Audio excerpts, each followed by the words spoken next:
napamine namin. Nag-expect kami na mas dadami pa lalo dahil nga papalapit na po yung Pasko. Ngayon, parang medyo naging matumal dahil nga po may sumasabay na scammer sa amin. Natunto ng resibo ang isang minor ni Charmaine na taga Davao City na si Maricel. Ma'am, ano nangyari? Pakikwento nyo nga po sa amin.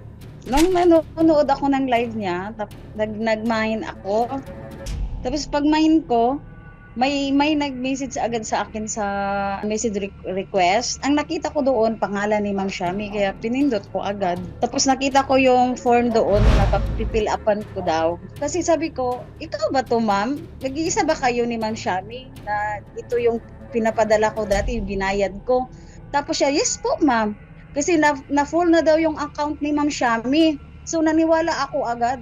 Ang masaklap na budol din si Maricel dahil matapos magbayad ng 900 pesos, walang kahit anong parcel ang dumating sa kanya. Ano nagtulak sa inyo para ituloy pa rin ho yung pagbabayad ho? Nagtuloy agad sa isip ko. Sabi ko nga, anong nangyari? Bakit natuloy agad?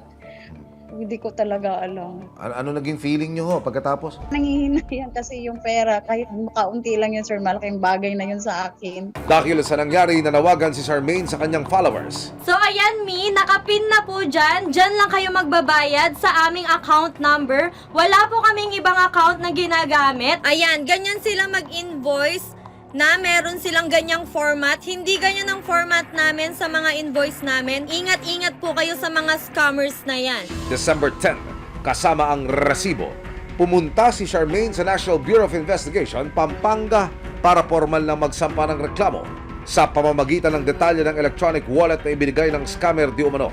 Tutukuyin daw ng mga operatiba kung sino ang nasa likod ng panunulot ng kita ni Charmaine. Ang pinaka-importante yung public awareness. Kaya sinasamantala nila yung pagkakataon na ganitong season na siyempre yung economy natin nagbo-boom. Maaari raw maharap ang scammer sa mga kasong paglabag sa Republic Act 10175 o ang Anti-Cybercrime Act of 2012 tulad ng Computer-Related Identity Theft, Fraud at Estafa.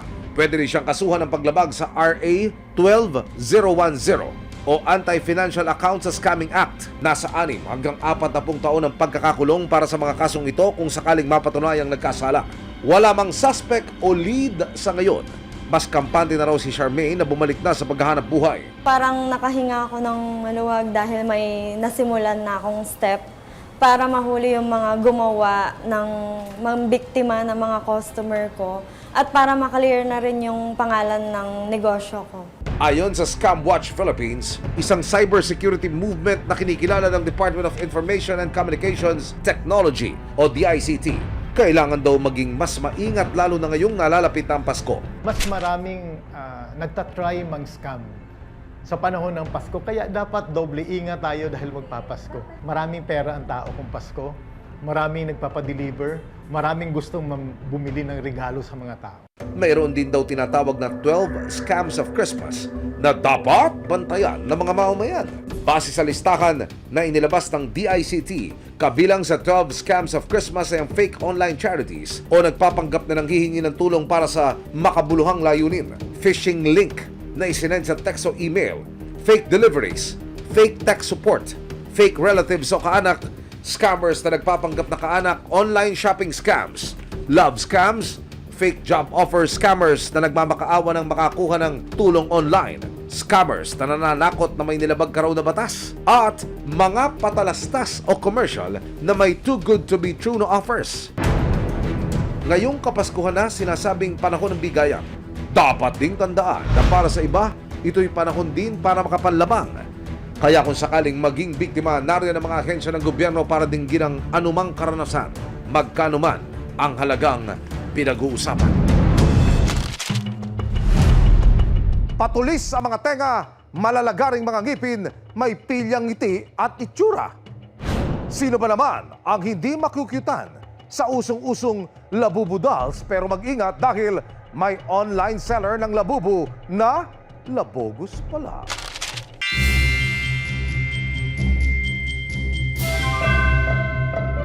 Hanap nyo ba'y Christmas giveaway na pwedeng pang-display, Christmas anik-anik for your inaanak and the young at heart? Very cutesy, very fluffy, with twinkling and flashy eyes na napapalitan, naaayusan at nabibihisan pa. Sa pagsikat ng mga laruang ito, maraming Pinoy ang nagkukumakog na maisama ito sa kanilang personal collection o gawing bag charm at anik-anik. Tulad ni Jeddah, isang toy collector mula sa Quezon City. February nitong taon nang maisipan niyang isama ang Labubu doll sa kanyang collection.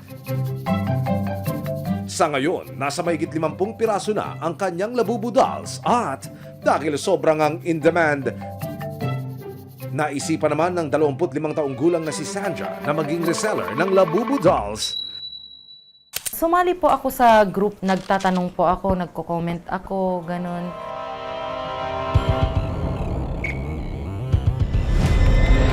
And then may nagchat-chat sa akin na mayroon akong on-hand Labubu, baka gusto mo. Natuwa si Sandra nang may nagpakilala sa kanyang alias Jones na isang Labubu seller daw. Hindi niya na nagawang magduda pa dahil very professional daw itong kausap. Sobrang kulit, ma'am. Ang galing po niya magsalita as in professional. Don't worry, legit naman ako, hindi ko sisirain yung pangalan ko. At lalo pa siyang nakampante nang nagawang makipag-video call pa sa kanya, ang di umano'y seller. Nakikipag-video call po siya, so nakita ko naman po siya na legit po siyang tao.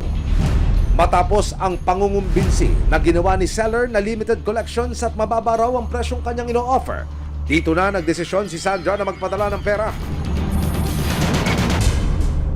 Bali sa order, kulang pa ako ng 500. So nagsenda naman po ako.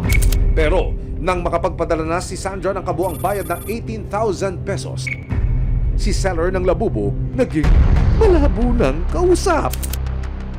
Ang dami niya na pong alibay na, inaway ako ng girlfriend ko. Pinapalayas na ako. Bubugbugin ako ng tito niya. Doon na po ako nagalit na sabi ko, hingi ka ng hingi, wala pa naman pong dumadating na Labubu sa akin. Tapos tinakot po niya ako na baka i-post daw po niya ako kasi baka iskamin ko po siya. Ako pa po yung parang nagmukhang scammer. Hindi pa natatapos ang panloloko umano ni seller dahil nanghingi pa raw ito ng additional payment. Nanghingi po siya. Sige, sabi ko, parang nautong niya na naman po ako. So, nagbigay na naman po ako ng 700. Agad namang nag-send ng panibagong bayad si Sandra kay seller. Wala pong dumating, ma'am. Parang paasa lang po. Yun po yung ginawa niya sa akin. Pero ang happiness naging sadness para kay Sandra. Actually, wala talagang dadating na parcel. Yun po yung sinabi niya sa akin. Bakit? Sabi ko po, binayaran ko yun, ba't walang darating? Ang much-awaited Labubu dolls ni Sandra ay hindi na dumating. Parang nagsawa na din po ako Na-stress na po ako kasi nasa postpartum stage pa lang po ako. Hindi ako makatulog sa stress. Nag-expect po ako na may darating na Labubu Katulad ni Sandra sa kagustuhang magkaroon ng inaasam na Labubu dolls, napapost and search din ang kolektor na si Jeddah sa Facebook Hulyo nitong taon. Naghanap ako sa pinakamura.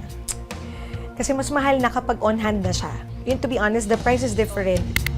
3 magkakaibang resellers daw ang agad na nag-alok kay Jeddah online. Teka, may mga hindi ako nakolekta. Wala na pala talaga siya sa sa online, sa mismong shop. So doon nag-start na akong hanapin. Lalo pang na-excite si Jeddah nang mag-confirm ang sellers na available daw ang mga gusto niyang Labubu item. For 2 months, nagre-reply siya. So sabi ko, kampante. Kaya parang maano ka mapapersuade ka kasi. Ang bilis nila mag-reply, tas napakagalang. May pag-God bless pa yung iba. O syempre parang, totoo nga to. Dahil gigil na si Jeddah na magkaroon ng Labubu dolls, agad din siyang nagpadala ng bayad na 120,000 pesos. Tapos sabay na transaction, magkaiba lang ng tao. Ilang araw pa lumipas, hindi pa man dumarating ang mga Labubu, ang sellers na pinagbilhan ni Jeddah nang hihingi pa raw ng additional payment. Kasi total down payment lang, so magaan. O down ka lang ng mga ganito, ganyan. 10% down lang. Ang inaasahang ia-unbox ni Jeddah noong August, biglang undelivered na. So parang all of them, parang I was expecting by August, darating sila. Nang subukang balikan ni Jeddah ang mga chat niya sa resellers, na-block na raw siya ng mga ito. Teka, ba't yung nagme-message siya sa akin? Wala na. Yung pala kaya pala nagme-message. Anonymous na. Block na ako. Naging mabigat daw sa loob ni Jeddah ang nangyari sa kanya dahil naunsyami ang inaasam niyang Labubu. Yung 100 na yun, isang item yun. Those are 4 rare items. So wala na. Kaya ang lesson learned naman daw ni Jeddah sa nangyari, Kung nawala na sa kamay ko, wala na akong magagawa. All I gotta do is just to move forward, work, set this up as a learning lesson, na maging mapagmatsyag ka na, i-check mo ng maigi. kung hindi man nagawang sigilin at matunton ni Jeddah ang peking labubu sellers na nanloko sa kanya, si Sandra naman nagawa pang mag-imbestiga at dito niya na-discovery na ang labubu sellers na nagpakilala sa kanya na si alias Jones ay hindi pala totoong pangalan. Nahanap ko po yung totoong may-ari ng account. Ninakaw po niya yung identity po ng inosenteng tao. Nakita rin niya ang isang Facebook post sa isang restaurant kung saan umo-order daw si alias Jones. May restaurant po kasi siyang inorderan, yung scammer. And then yung restaurant po na yon, nakita ko po yung comment niya. Chinat ko po. December 3, 2024, kasama ang resibo. Pinuntahan ni Sandra ang barangay ng itinuturong address.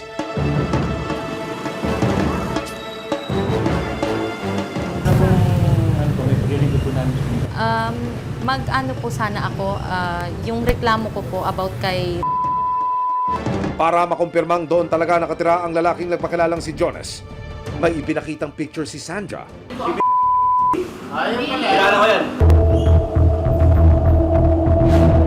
Kasama ang resibo.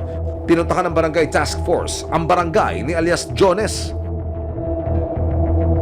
Nang puntahan ng resibo ang bahay ng nagpakilalang labubu seller, tanging ang kanyang di umano'y lolo ang umarap sa barangay task force.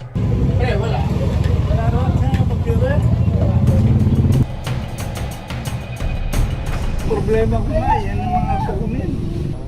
Kaya lang, mga pagkumagawang kalunod.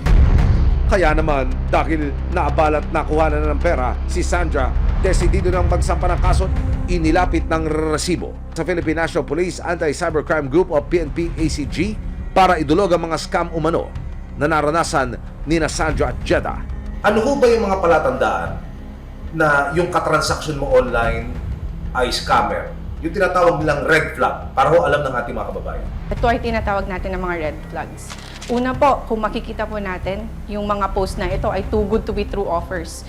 Kumbaga, ang sinasabi ay mas mababa siya at mas maganda yung offer na naibibigay. Kung sakaling mapatunayan, posibleng maharap si alias Jones sa kasong paglabag sa Republic Act 10175. Ang mangyayari po doon is violation under sa Article 315 of the Revised Penal Code in relation to Section 6 of RA 10175 or the Cybercrime Prevention Act of 2012 since ginamitan po ng ICT or Information and Communications Technology itong scamming activities.